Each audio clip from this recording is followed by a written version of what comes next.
ಉಪಚುನಾವಣೆಗೆ ಮತದಾನ ಮುಗಿತಿದ್ದಂತೆ ಅಭ್ಯರ್ಥಿಗಳು ರಿಲ್ಯಾಕ್ಸ್ ಮೂಡಿಗೆ ಜಾರಿದ್ದಾರೆ. ಕಳೆದೊಂದು ತಿಂಗಳಿಂದ ಊರೂರು ಸುತ್ತಿ ಅಬ್ಬರದ ಪ್ರಚಾರ ನಡೆಸಿದ್ದ ಅಭ್ಯರ್ಥಿಗಳು ಈಗ ನಿರಾಳರಾಗಿದ್ದಾರೆ. ಬಾಗಲಕೋಟೆ ಕಾಂಗ್ರೆಸ್ ಅಭ್ಯರ್ಥಿ ಉಮೇಶ್ ಮೇಟಿ ಕುಟುಂಬಸ್ಥರು ಹಾಗೂ ಕಾರ್ಯಕರ್ತರ ಜೊತೆ ಕಾಲ ಕಳೀತಾ ಇದ್ದಾರೆ.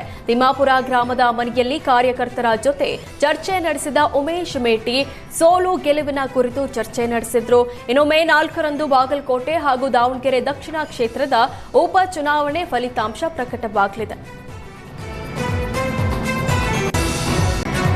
ಏಪ್ರಿಲ್ 15ಕ್ಕೆ ಸಕ್ಕರೆ ನಾಡು ಮಂಡ್ಯ ಜಿಲ್ಲೆಗೆ ಪ್ರಧಾನಿ ಮೋದಿ ಭೇಟಿ ನೀಡಲಿದ್ದಾರೆ. ನಾಗಮಂಗಲ ತಾಲೂಕಿನ ಆದಿಚುಂಚನಗಿರಿ ಕ್ಷೇತ್ರಕ್ಕೆ ಪ್ರಧಾನಿ ಮೋದಿ ಭೇಟಿ ನೀಡಲಿದ್ದಾರೆ. ಏಪ್ರಿಲ್ 15ರಂದು ಭೈರವೈಕ್ಯ ಬಾಲಗಂಗಾಧರನಾಥ ಶ್ರೀಗಳ ಗದ್ದುಗೆ ಉದ್ಘಾಟನೆ ಕಾರ್ಯಕ್ರಮ ಇದ್ದು, ಗದ್ದುಗೆ ಉದ್ಘಾಟನೆ ಕಾರ್ಯಕ್ರಮದಲ್ಲಿ ಮೋದಿ ಭಾಗವಹಿಸಲಿದ್ದಾರೆ. ಈ ಹಿಂದೆ ಆದಿಚುಂಚನಗಿರಿಯ ಕಾರ್ಯಕ್ರಮದಲ್ಲಿ ಪ್ರಧಾನಿ ಮೋದಿ ಭಾಗವಹಿಸಬೇಕಿತ್ತು, ಆದರೆ ಕಡೇ ಕ್ಷಣದಲ್ಲಿ ಕಾರ್ಯಕ್ರಮ ರದ್ದಾಗಿತ್ತು.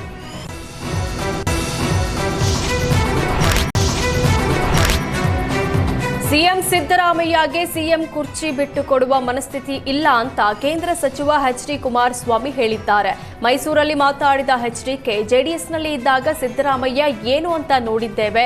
ಸಿದ್ದರಾಮಯ್ಯ ಹೈಕಮಾಂಡ್ ಎದುರಿಸಿಕೊಂಡು ಸಿಎಂ ಕುರ್ಚಿಯಲ್ಲೇ ಮುಂದುವರಿಯುತ್ತಾರೆ ಅಂತ ಹೇಳಿದ್ರು. ಸಿದ್ದರಾಮಯ್ಯ ಅಧಿಕಾರ ನೋಡಿ ನನಗೆ ಹೊಟ್ಟೆ ಉರಿ ಅಲ್ಲ, ಅವರ ಪಕ್ಷದವರಿಗೆ ಹೊಟ್ಟೆ ಉರಿ ಮತ್ತು ಹೊಟ್ಟೆ ನೋವು ಎರಡೂ ಇದೆ. ಸಿದ್ದರಾಮಯ್ಯ ಹೊಟ್ಟೆ ಉರಿ ಮತ್ತು ಹೊಟ್ಟೆ ನೋವು ಶಮನ ಮಾಡಿಲ್ಲ, ಬದಲಾಗಿ ನೀವು ಹೊಟ್ಟೆ ಉರಿ ಪಟ್ಟುಕೊಂಡೇ ಇರಿ, ನಾನು ಸಿಎಂ ಆಗಿ ಮುಂದುವರಿಯುತ್ತೇನೆ ಎಂಬ ಯೋಚನೆಯಲ್ಲಿದ್ದಾರೆ ಅಂತ ಎಚ್ಡಿಕೆ ಹೇಳಿದರು.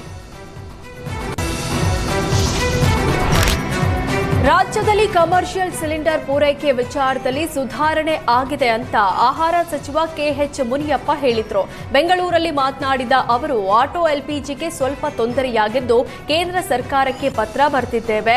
ಆಟೋ ಚಾಲಕರು ಅತಿ ಹೆಚ್ಚು ಗ್ಯಾಸ್ ಉಪಯೋಗ ಮಾಡ್ತಿರೋದು ಕರ್ನಾಟಕದಲ್ಲಿ, ಹೀಗಾಗಿ ಚಾಲಕರಿಗೆ ಹೆಚ್ಚಿನ ತೊಂದರೆಯಾಗ್ತಿದ್ದು ಕೇಂದ್ರ ಸರ್ಕಾರ ವಿಶೇಷ ಗಮನ ಹರಿಸಿ ಆಟೋ ಗ್ಯಾಸ್ ವಿತರಣೆ ಮಾಡಬೇಕು ಅಂತ ಸಚಿವ ಮುನಿಯಪ್ಪ ಮನವಿ ಮಾಡಿದರು. ಬೆಂಗಳೂರಲ್ಲಿ ಬೈಕ್ ಖದೀಮರ ಹಾವಳಿ ದಿನದಿಂದ ದಿನಕ್ಕೆ ಹೆಚ್ಚಾಗ್ತಿದ್ದು, ಮನೆಯ ಗೇಟ್ ಬಳಿ ನಿಲ್ಲಿಸಿದ್ದ ಸ್ಕೂಟರ್ ಕದ್ದಿದ್ದಾರೆ. ಆರ್ಟಿ ನಗರ ಪೊಲೀಸ್ ಠಾಣಾ ವ್ಯಾಪ್ತಿಯಲ್ಲಿ ಘಟನೆ ನಡೆದಿದ್ದು, ಕಳ್ಳರ ಕೈಚಳಕ ಸಿಸಿಟಿವಿಯಲ್ಲಿ ಸೆರೆಯಾಗಿದೆ. ಆರ್ಟಿ ನಗರ ಪೊಲೀಸ್ ಠಾಣೆಯಲ್ಲಿ ಈ ಬಗ್ಗೆ ಪ್ರಕರಣ ದಾಖಲಾಗಿದೆ. ರಾಜ್ಯದಲ್ಲಿ ಎಲ್ಪಿಜಿ ಸಮಸ್ಯೆ ಉಲ್ಬಣಗೊಳ್ತಿದ್ದು, ಕೇಂದ್ರ ಸರ್ಕಾರ ಪರಿಹಾರ ಕೊಡಬೇಕು ಅಂತ ಕಂದಾಯ ಸಚಿವ ಕೃಷ್ಣ ಬೈರೇಗೌಡ ಆಗ್ರಹಿಸಿದ್ದಾರೆ.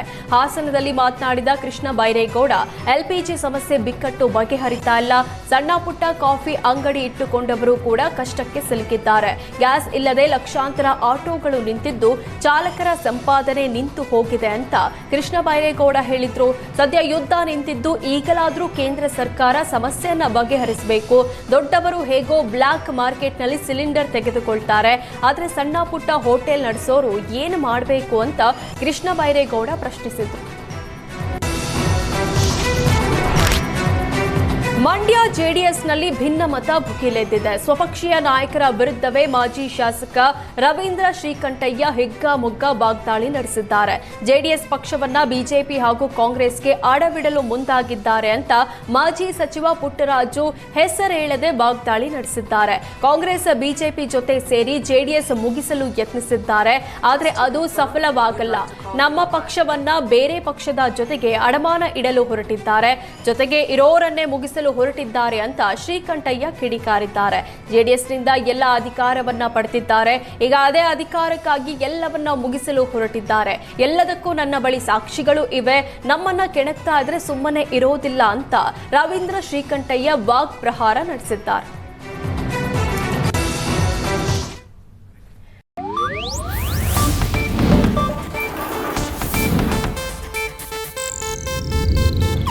ಇದು ಏಷ್ಯಾನೆಟ್ ನ್ಯೂಸ್ ನೆಟ್ವರ್ಕ್ ಪ್ರಸ್ತುತಿ.